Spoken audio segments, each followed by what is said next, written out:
Hi, this is Ike from Groovy Entertainment. Today we got another book to read for you. Today's book is Dumbo from 1986. So let's get started.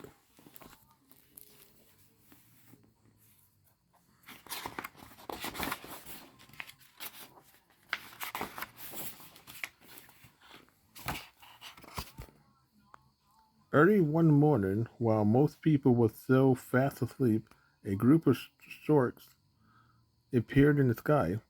They had been flying all night and was very happy to catch a glimpse of a large tent surrounded by a group of smaller tents and cellars.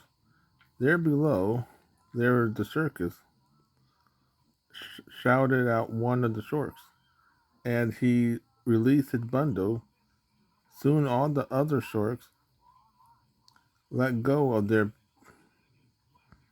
and the sky was filled with parachutes carrying blue and pink bundles.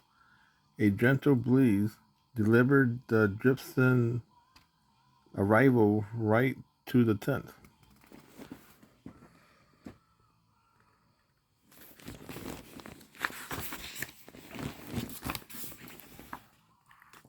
Bringing the tallest, Mrs. Jaff was the first to spot the bundle. "Wake up, everyone. The sharks had come," she called. "Our little ones are here. Baby giraffes, tigers, hippopotamus, bears, and kangaroo floated down to their waiting mother. The animal ran this way and that to catch their youngs. A lion cub was tangled up in a tree, but Mrs. Jaff soon had him out and into his mother's arms. Mrs. Jumbo, the elephant, watched as one after another of the little animal arrived. Even after the sky was empty, she continued to search, straining her neck in all directions.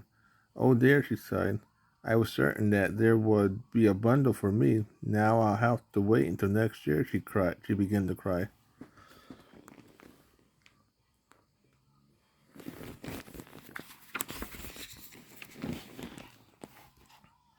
By mid-morning, the circus tent was folding and ammo loaded onto a train. The circus was moving to another town. Casey Jones Jr. was a brave little engine, and he sung, "I think I can, I think I can, I think I can," as he climbed the hill carrying his heavy load.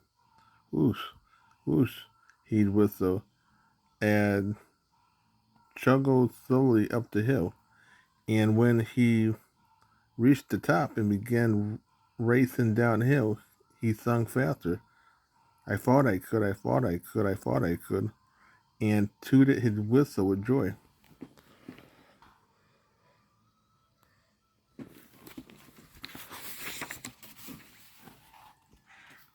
As the train speeded along the track, a small shaped moving along on top of the car, it was a shark carrying a large bundle and shouting, "Mrs. Jumbo, special delivery for Mrs. Jumbo."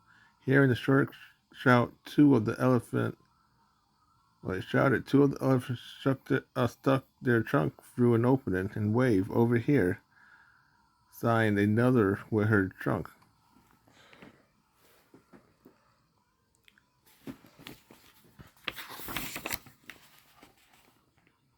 The shark lowered his heavy bundle into the wagon. "Better late than never," he said, tipping his hat. "You'd better check to see that the goods aren't damaged," he said, as Mrs. Jumbo untied. "He looked perfect," explained Mrs. Jumbo, staring proudly at her new baby. His duty done, the shark bowed to Mrs. Jumbo and was on his way. The other elephant crowded around the new arrival. "Isn't he just adorable?" one of them cooed. "Looks just like his mother," said another, and the other elephant nodded their heads in agreement.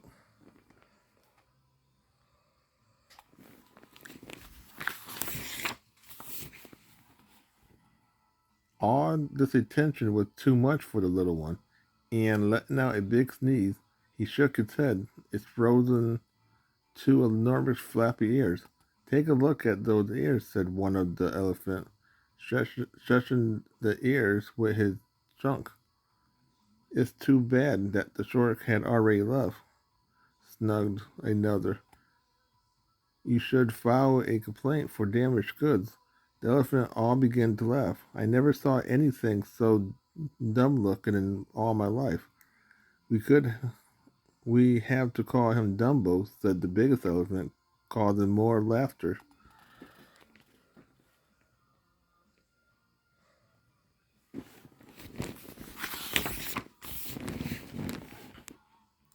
Mrs. Jumbo picked up her baby and stalked off to a corner. Don't pay any attention to them, she said softly. I think you are our handsome elephant in the water. They are jealous, and to show them I don't care what they say, I will call you Dumbo after all.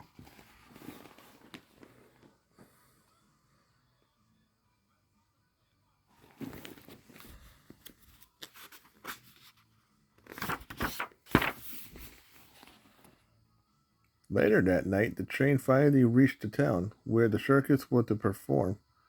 The animals was unloaded, and the tents was pitched.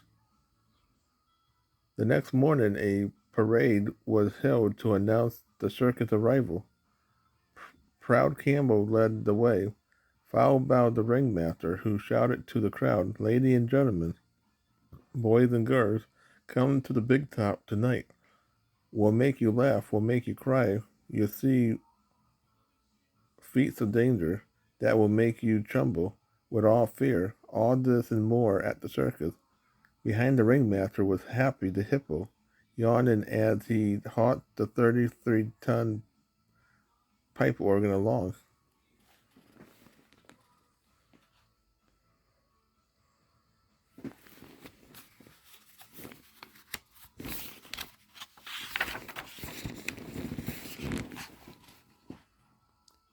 And endless streams of animals passed through the town. Kangaroos carrying their babies in their pouches and hopping along beside bears, while lion roars from their cages, frightening the crowd. Bringing up the rear was the elephants, and last of all was little Dumbo, clutching his mother's tail. Dumbo looked around in wonder. This was his first parade, and his eyes was round with excitement. He dreamed of the day he would be at the head of the parade.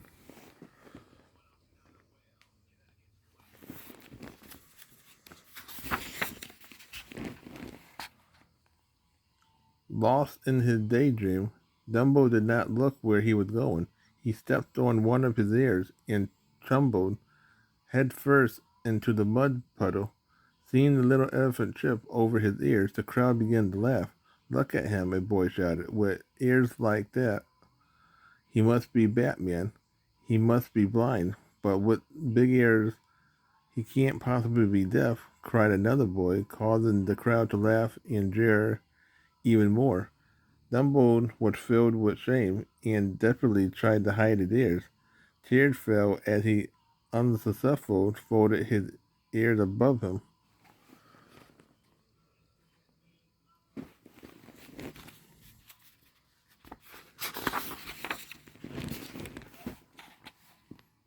A bold, no, bold little boy walked up to Dumbo and pulled one of his ears. Dumbo cried in pain. Hearing her little one cry out, Mrs. Jumbo rushed to his aid. Trampling in anger, she grabbed the naughty boy with her trunk and lifted him into the air. "This will teach you to pick on a defenseless little elephant," she snorted.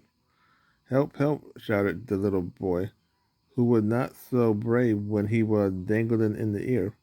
But since Mrs. Jumbo had only wanted to teach him a lesson, she placed him gently back on the ground.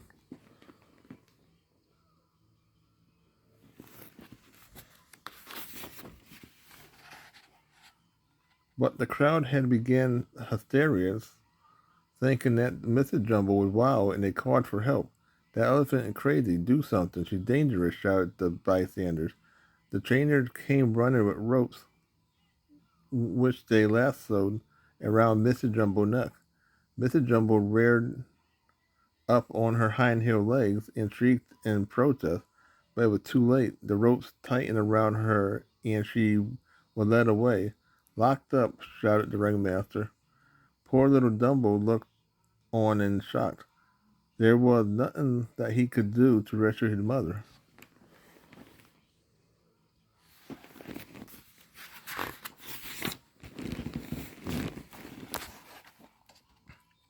Dumbo looked for other elephant, hoping to find out where his mother was being held. But when elephants saw Dumbo coming, they turned their back on him. "What is disgrace? All that fuss for a floppy-eared," said one of the elephants. Nothing would have happened if it wasn't for that Dumbo. It's all his fault," replied another.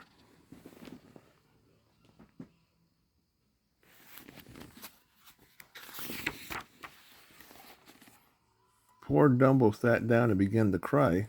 As he sobbed quietly in his corner, he felt something tickling his trunk. It was a little mouse. "Don't be afraid, Dumbo. I'm your friend," whispered the little mouse. "I hear what they say about you, and I'm going to teach those gossipers a lesson." The little mouse creeped up behind the elephant and placed his hands on his hip, let out a piercing screech. The startled elephant stamped out of the tent without a backward glance. "If there's one thing that scared an elephant, is a mouse," chuckled Dumbo's new friend.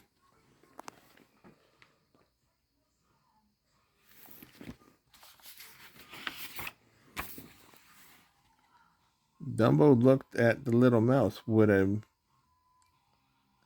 The mouse bowed. "Timothy, the name," he said. "I may be small, but don't let my size fool you. I get around and no one notices me. I know everything that goes on in this circus. I know that your mother has been locked away, and I also know that you are ashamed of your ears. Well, I think you are great. Those ears are going to make you famous one of these days. Stick with me, kid. I got big plans for you." And so Dumbo found a friend in the shape of a sassy little mouse.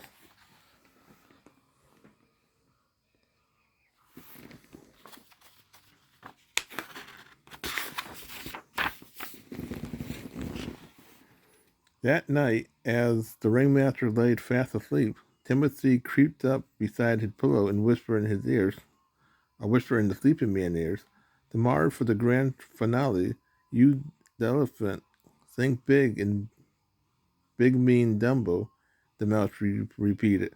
The message several times to make sure that he had it snuck in.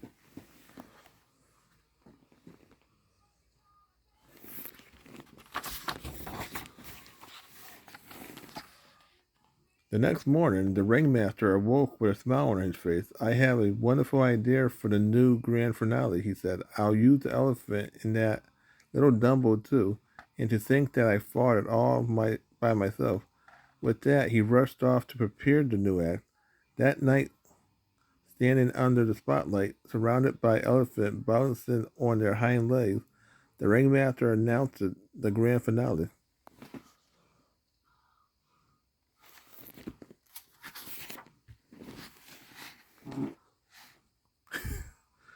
"Ladies and gentlemen, prepare yourself for this next act. You never seen anything like this before in your whole life," shouted the ringmaster as the audience held their breath and the elephant climbed up on a large ball. The audience watched in amazement as elephant after elephant climbed on top of each other, forming a tower. "Ouch, take your foot out of my eyes," grumbled the elephant on the bottom. "I thought you said you was going on a diet," mumbled another elephant, drooping under the weight of her friend. "And now for the finishing touch," called the ringmaster. "Dumbo is going to leap from the trampoline onto the top of this mountain of elephants." The ringmaster sighed for a drum roll.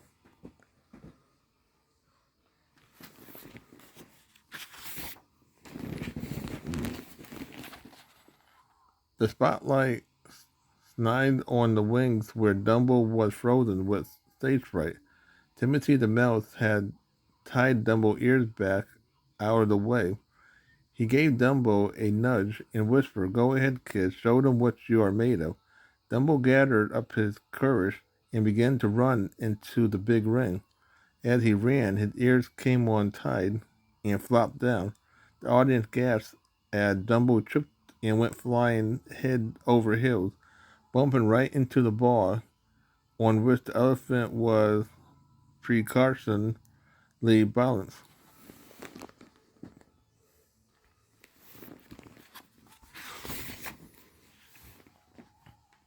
For a split second, all was silent, and then a faint cracking could be heard.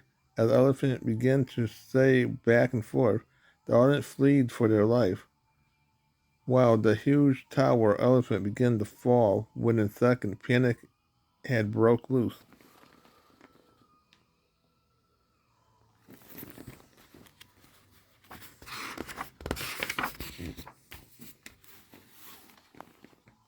One of the fallen elephant landed on the tramp piece, and another clung to her tail. Back and forth they sung. "I can't hold on much longer," shouted the elephant, who was holding on by her trunk. The animal trainers and ringmasters stood by helplessly. There was nothing they could do. Finally, giving a loud cry, the elephant on the trapeze fell, letting her friends taking her friend with her, as if blown by a strong wind. The tent began to bellow and then collapse.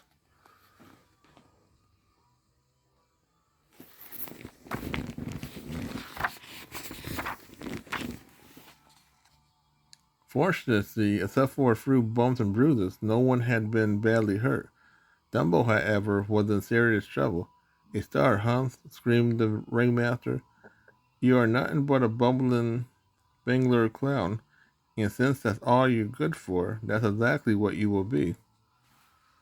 Dumbo's face was painted, and he was forced to stand in the ring, waving a little flag. Night after night, Dumbo was first forced to play the fool as the clown threw cream pies in his face, while the audience laughed and jeered.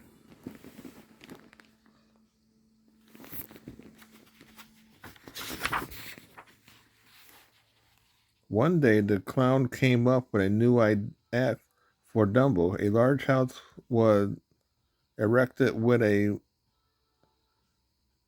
make-believe fire at the top. Dumbo was dressed up as a big baby in a bonnet. Just as firemen, the clown ran around frantically, waving fire hoses and squirting everything. One clown held up a little ladder. "Do you think this is long enough?" he asked as the audience roared with laughter.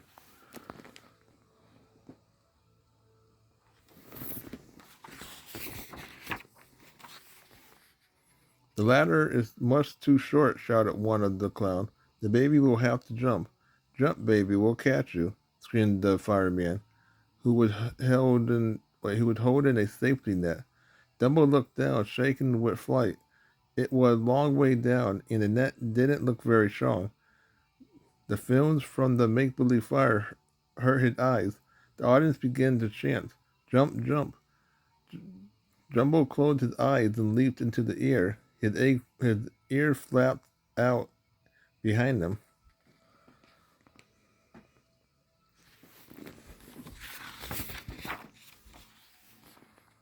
Dumbo opened his eyes and saw the net below him, but his ordeal wasn't over. The net tore under his weight, and Dumbo fell into a tub of water, making a big splash. The audience roared with laughter at the sight of the big wet baby. Soon the laughter turned into applause, but the clowns alone took their bows, ashamed and still shaken. Dumbo off to the corner. He had never felt so miserable in his life.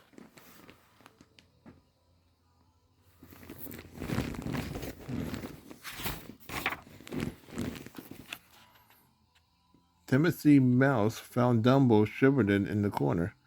What you need is a good rub down, and you will be in shape in no time, said Timothy, taking up a sponge and scrubbing off the makeup.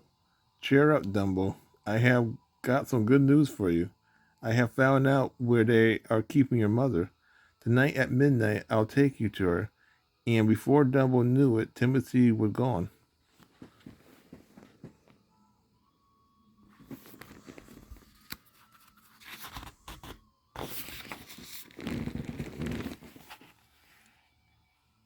The night at the town clock struck midnight. Mrs. Jumbo heard a noise outside her cell.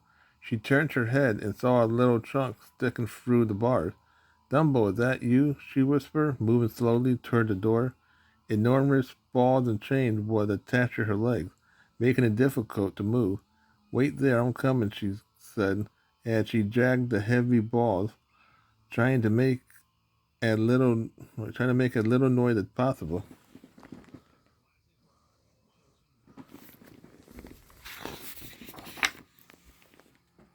Mrs. Jumbo slid her trunk between the bars and touched Dumbo. His eyes filled with tears. You have grown since I seen you last, she said, cradling Dumbo in her trunk. And you smell nice and sweet. Thank goodness someone is looking after you. Rocking Dumbo gently, she began to sing a lullaby. After some time, Timothy appeared and whispered to Dumbo that it's time to go. Dumbo reluctantly said good night to his mother and left with Timothy.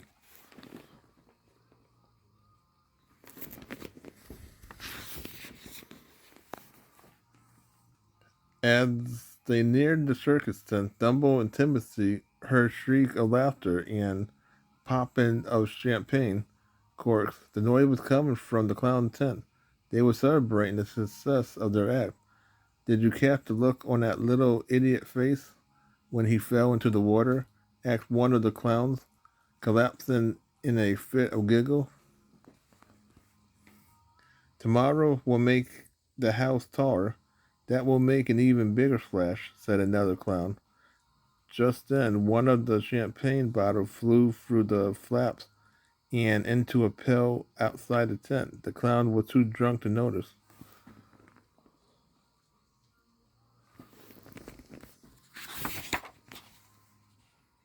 Come on, Dumbo, said Timothy. You deserve the champagne as much as they do. Let's drink a toast to your great fortune.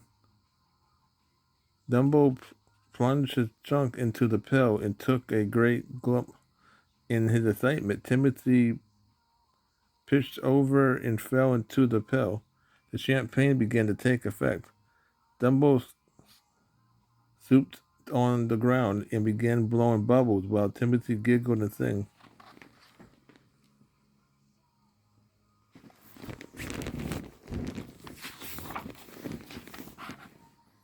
Dumbo's eyelids began to fall heavy, and soon he was fast asleep, with strange shapes floating in his dream.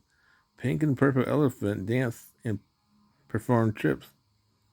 Dumbo had the sensation that he was flying. He could even hear birds.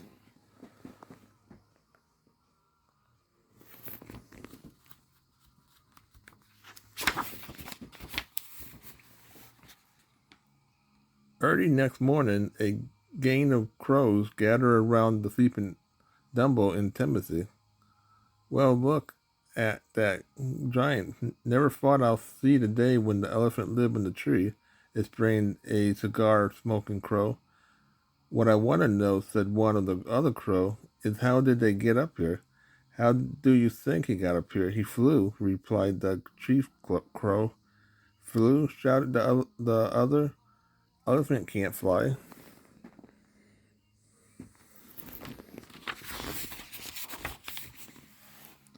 Dumbo, who was half asleep, smelt the cigar smoke and threw that and thought he was dreaming. Oh, not the clown again, he mumbled, rolling over onto his side. But Dumbo was not dreaming, and he turned over and lost his balance and began to fall out of the tree.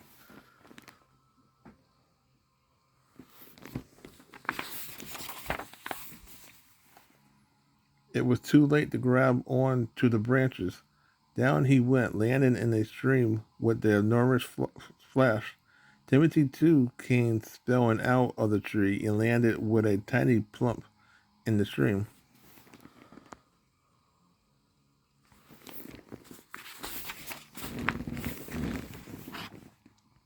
The sight of Dumbo and Timothy falling into the stream was too much for the crow, and busted with laughter, they began to sing. Did you ever see an elephant fly? Sung Danny Crow. Well, I seen a horse fly, said Preacher Crow. I have seen a peanut stand and heard a rubber band. I have seen a needle that winked its eyes. I have seen a front porch swing and heard a diamond ring. But I ain't never seen an elephant fly. But I ain't seen an elephant fly.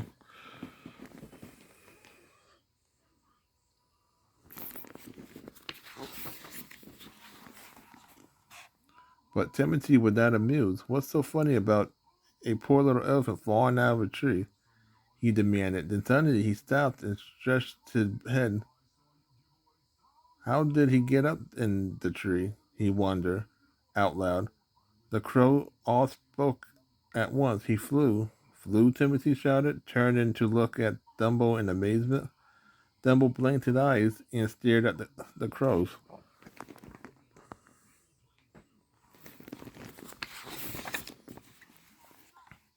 Dumbo remembered his dream and how he felt as if he was flying. But that was only a dream. There's only one way to find out if he can fly, and that to try, suggested the wise old crow. Why not, said Timothy. I always said you was special. Come on, Dumbo, let's give it a try. Dumbo was not as competent as his friends. He had too many falls lately, and wasn't eager to take another one. Here, take this magic feather, said the wise old crow. There, a cliff nearby. He can jump from there. When he reached the cliff, Dumbo took one look down and began to back away. The crow decided a friendly push was needed. Together they gave a shove, yelling, Hey, heave ho, off you go.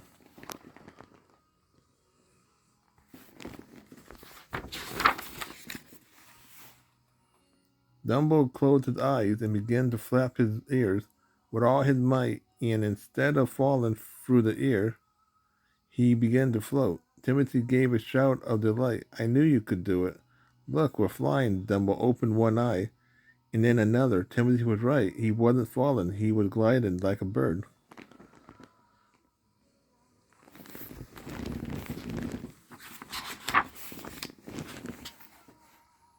Dumbo was overjoyed. This was exciting, like his dream.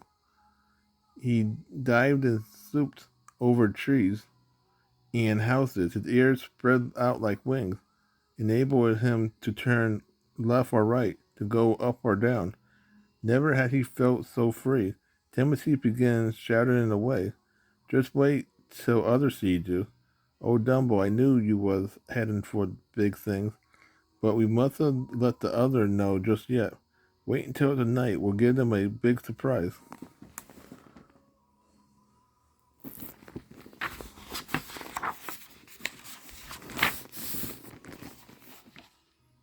During the circus performance, later that day, Dumbo went through the jumping baby routine with Timothy perched on his hat.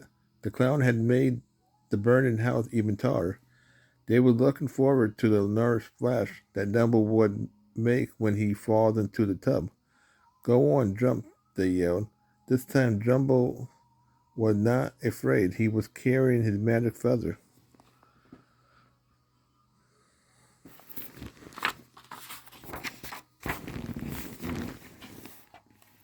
Dumbo jumped into the air, but in the excitement he dropped the feather.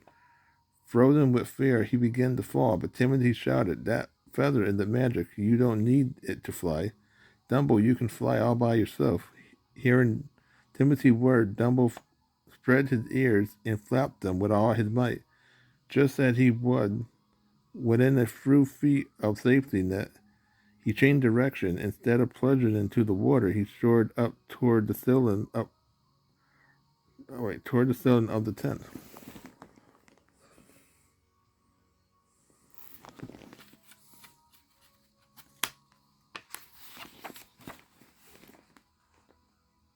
Not a peep, not a peep could be heard from the crowd. They all seemed to be holding their breath. The only sound was that of Dumbo's ears flapping as he spun and shore around the big top. Finally recovering from their shock, the audience began to applaud. Never had they seen anything so spectacular as an elephant flying.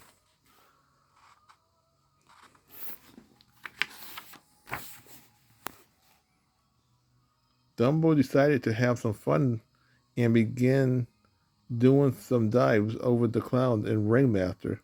The audience roared and laughed, but this time at the clowns, not at Dumbo. The terrified Ringmaster jumped headfirst into the tub of water, and Dumbo had his revenge. Thunderous applause rang in Dumbo's ear as he took his bow in the center ring. Now he was the star of the circus.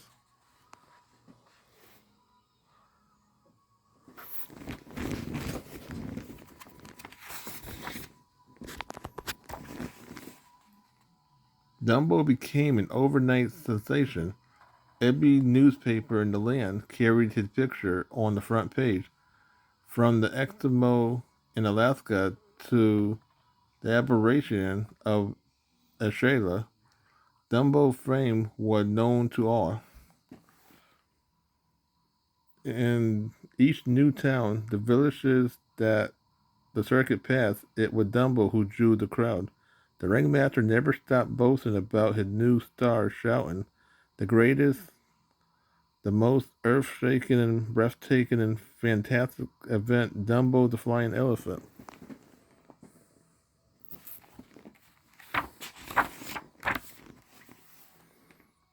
Every morning, high above the circus tent, a small figure could be seen soaring above in the sky. It was Dumbo, practicing his act. With Timothy the mouse in his cap, he performed no dive, sparrow loop-de-loop, spin, row, and landing, all with his mother proudly watching from a place of honor.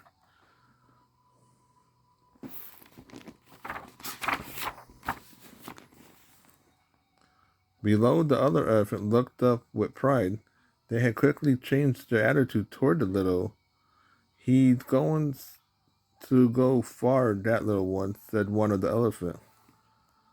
"I always said that he was special," said another. "No, I was the first to say that," said yet another, and they would argue on and on.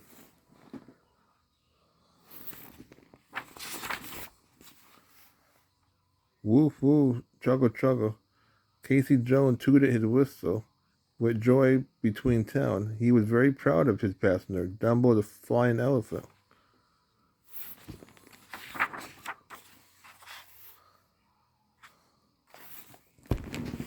So that was Dumbo from 1986. So please like, subscribe, share, and comment, and have a groovy day. We have another video coming out real soon.